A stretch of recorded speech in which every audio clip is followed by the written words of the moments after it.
kiat mempertahankan rezeki dan menambahnya. Yang pertama teman-teman sekalian, hal yang kita tahu semuanya tapi masih jarang orang mau melakukan adalah bersyukur kepada Allah. Bersyukur. Para ulama salaf kita dari sahabat dan tabi'in, tabi'in, orang-orang saleh yang sudah faham wahyu Al-Quran dan Sunnah, maka mereka selalu lisannya kalau lagi tidak ngomong sama orang dua hal, alhamdulillah atau astagfirullah. Terus begitu. Sampai mereka itu kalau lagi jalan dari rumahnya ke tokonya di Baghdad dulu, di Irak, di Madinah, di Mekah, di tempat-tempat mereka mau buka usaha atau mereka dari rumahnya menuju ke masjid mau mengajar, maka selalu lisannya alhamdulillah, alhamdulillah, alhamdulillah, alhamdulillah, alhamdulillah, non-stop. Atau mereka mengatakan astagfirullah wa atubu ilaih, astagfirullah wa atubu ilaih, terus, nggak pernah berhenti, gitu kan. Maka mereka terus bersyukur. Makanya dengan syukur ini kita sudah sentil sedikit gambarannya kemarin. Saya sudah berikan gambaran kalau dengan kalimat alhamdulillah ini sebenarnya password untuk menambah rezeki. Ucapkan itu selalu. Bangun tidur suruh baca alhamdulillah, habis makan alhamdulillah, habis minum alhamdulillah, selalu ditekankan untuk ucapin itu. Maka mestinya kita ucapkan. Sayangnya kita sangat jarang sekali untuk mengucapkan kalimat ini.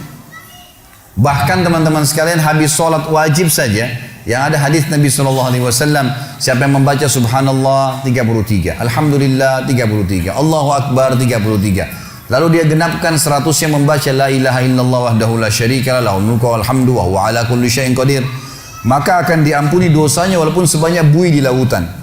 Tapi pertanyaannya, siapa yang dapat nih? Padahal kalau untuk baca ini saya pernah pakai durasi menit, teman-teman sekalian. Baca dengan sangat tenang pun, itu 7 menit sudah selesai sebenarnya. Baca ayat kursinya, baca al-ikhlas al-falaq an-nasnya dengan baca subhanallah, alhamdulillah, Allah akbar masing-masing 33 kali. Maksimal 7 menit. Tapi pertanyaan siapa yang dapat nih? Karena banyak orang tidak menganggap penting untuk mengucapkan zikir kepada Allah, terutama masalah alhamdulillah. Maka mereka buru-buru sekali. Subhanallah, subhanallah, alhamdulillah, alhamdulillah, alhamdulillah, Allah akbar, Allah akbar, Allah akbar. Apa ini? Bagaimana bisa dapat gitu kan? Bagaimana kalau seandainya Anda sedang kerja di perusahaan ingin minta dinaikkan gajinya? Bagaimana tulisannya itu, permohonannya? Kepada yang terhormat pimpinan perusahaan, dirut ya di tempat saya telah mengabdi selama 10 tahun, disebutkanlah kebaikan-kebaikannya, perusahaan ini juga baik. Saya berharap bisa dinaikin 1 tingkat jabatan saja. Atau dinaikin gaji saya sekian persen. Atas kerjanya kami ucapkan terima kasih, taruh di ruangan dirutnya. Kira-kira berani nggak pegawai ini ketuk-ketuk, mana tadi kemarin tuh yang saya sudah ajukan, gitu kan? Nggak bisa nunggu sebulan belum datang, sabar. Kenapa? Kalau doa rewel gitu.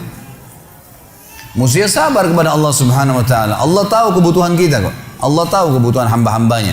Bahkan kita tidak minta pun Allah tahu kebutuhan hambanya, gitu kan? Allah tahu kebutuhan hambanya. Jadi harusnya bersyukur teman-teman sekalian. Kita biasakan bersyukur kepada Allah Subhanahu Wa Taala.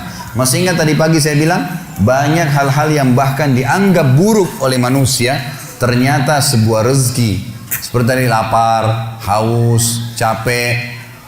Mulai sekarang jangan kalau lapar bilang aduh lapar, nggak boleh. Karena kalau tidak lapar nggak enak kita makan.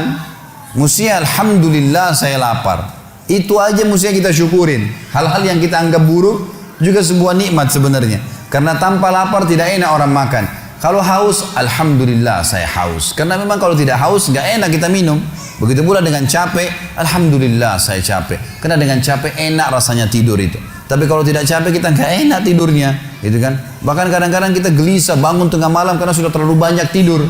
Coba kalau kita capek luar biasa, mesti lisan kita mengatakan alhamdulillah. Allah menyebutkan dalil tentang pentingnya bersyukur ini di dalam surah Al-Ankabut, surah nomor 29 ayat 17. A'udzu billahi minasyaitonir rajim. Innama ta'buduna min dunillahi awthanan wa takhluquna ifka. Sesungguhnya kata Allah, semua yang kalian sembah selain Allah adalah berhala-berhala. Patunglah, pohonlah, apalah, semuanya itu berhala kata Allah. Dan kalian membuatnya dengan ifka, kedustaan. Orang nyembah berhala, dia sendiri yang pahat matanya, dia sendiri yang buat hidungnya, dia sendiri yang buat kepalanya, topinya, apalah. Kemudian dia anggap, oh ini Tuhan. Gimana cara? Kata Allah ini ifka, ini kedustaan. Kalian dustain diri kalian sendiri kata Allah. Semua yang kalian sembah selain Allah itu berhala-berhala yang kalian karang-karang, kalian dustain diri kalian sendiri. Dan subhanallah kebanyakan orang ujung-ujungnya ini karena masalah duit saja. Banyak kita ambil ruang lingkup orang Islam saja misalnya. Ada seorang dikenal namanya Badawi di Mesir. Nanti kita tarik ke Indonesia ini contohnya.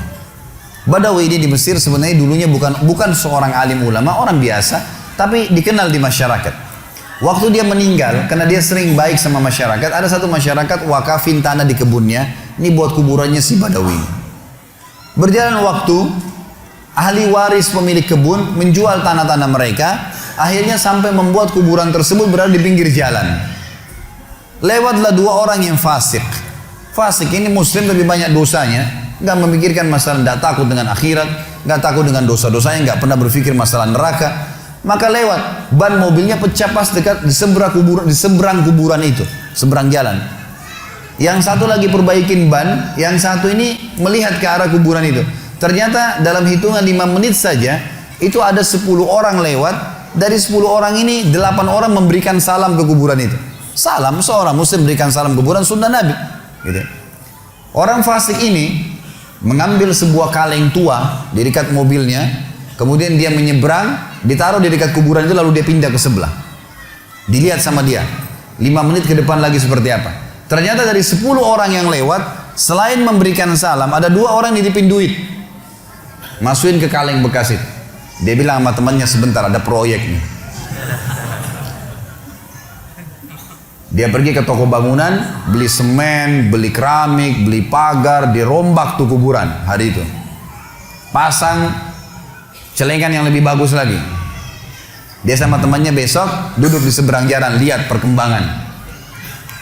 Ternyata dari pagi sampai sore, di antara orang yang lewat karena kuburan sudah bagus, ada yang berikan salam, ada yang titipin fulus, duit lagi. Kalengnya penuh, gitu kan? Wah, ini proyek nih. Beli tanah di sekitarnya, bebasin tanah itu, bangunin masjid. Dan sekarang teman-teman sekalian, masjid itu bisa menampung sekitar 1000 orang, dan di dalamnya ada kuburan si Badawi tadi. Setiap hari orang berbuat kemusyrikan, minta-minta sama kuburan tersebut, berharap bisa diberikan keselamatan lah, kalau menikah bisa berkah lah, minta sama kuburannya si syekh ini, dan diistilahkan dengan Syekh Badawi. Ini bukan syekh, bukan seorang alim dulu. Sedangkan orang alim aja nggak boleh, apalagi bukan orang alim. Sampai Imam Nawawi rahimahullah. Ini teman-teman, maaf, di Indonesia yang masih banyak melakukan hal-hal seperti ini. Imam Nawawi ini salah satu tokoh madhab Syafi'iyah. Beliau mengatakan, saya heran pada orang-orang yang minta-minta pada kuburan, walaupun itu adalah orang alim. Sementara di dalam kuburan adalah manusia seperti dia sama, yang sudah jadi tulang belulang. Nabi Muhammad SAW saja kita masih kirimin salawat untuk beliau. Apa itu salawat? Tambahan rahmat dari Allah SWT. Nabi yang sudah diampuni dosanya. Para sahabat orang soleh kita masih mengatakan radhiyallahu anhum, kita doain. Bagaimana kita tidak mendoakan orang-orang lain? Sesoleh apapun mereka kita harus doain. Itu sunnah Nabi SAW gitu kan.